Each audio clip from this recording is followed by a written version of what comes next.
Introduction. Welcome to this talk on social aspects of managing emotions. In our previous discussions, we have considered emotional management mainly from the perspective of the individual, how emotions arise, how they affect us, and how we can reduce their harmful effects. But human beings do not live in isolation. We live within families, communities, workplaces, schools, and societies. Our emotions influence other people, and the emotions of other people influence us. Therefore, emotional management cannot be considered only as an individual responsibility. It also has an important social dimension. Today, I would like to discuss this broader aspect of emotional management and to consider how our individual emotional behavior can influence society as a whole. Emotions and their social influence emotions are reflected in the face, and there is a tendency to consciously or unconsciously imitate the emotions of others. Think of a simple situation. If we enter a room where everyone is calm, friendly, and relaxed, we may gradually become calm ourselves. But if we enter an environment where people are angry, frightened, or extremely anxious, we may also become tense, even before we understand exactly what has happened.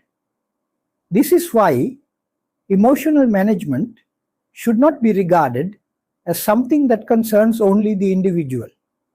It should be an elaborate plan that accommodates and incorporates this social aspect of emotions. Our emotional behavior can become part of the emotional environment experienced by other people. A parent who constantly reacts with anger can influence the emotional behavior of children.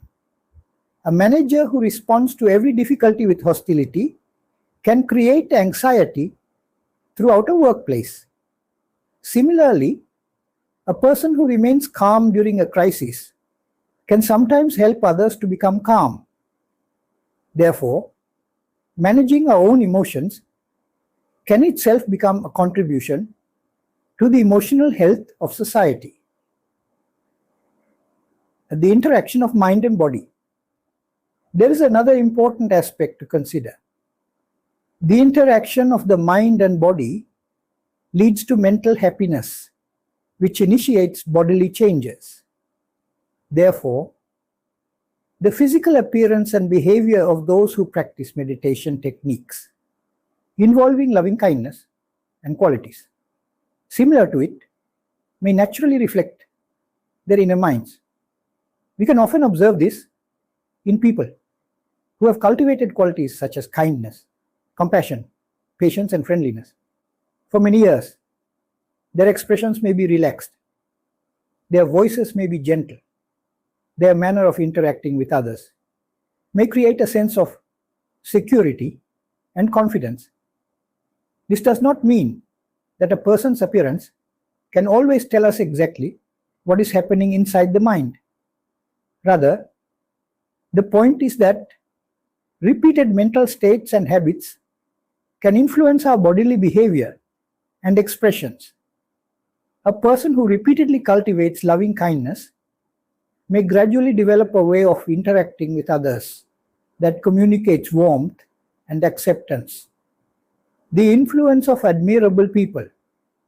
The presence of such admirable persons in society can help prevent the propagation of harmful emotions. People appreciate pleasant emotional qualities, and they tend to follow them. Consider the difference between two people responding to a disagreement. One person immediately becomes angry, raises their voice, and tries to defeat the other person. The second person listens patiently, speaks calmly, and tries to understand the problem. The second response can influence everyone around that person. It may reduce tension rather than increase it. This is particularly important because emotional behavior can spread through families, workplaces, schools, and communities. Therefore, When we practice meditation techniques that cultivate loving kindness and related qualities, they may have a favorable impact not only on ourselves but also on the society around us. As such, it is necessary to encourage and provide guidance to members of society to practice appropriate meditation techniques so that these wider benefits can be obtained.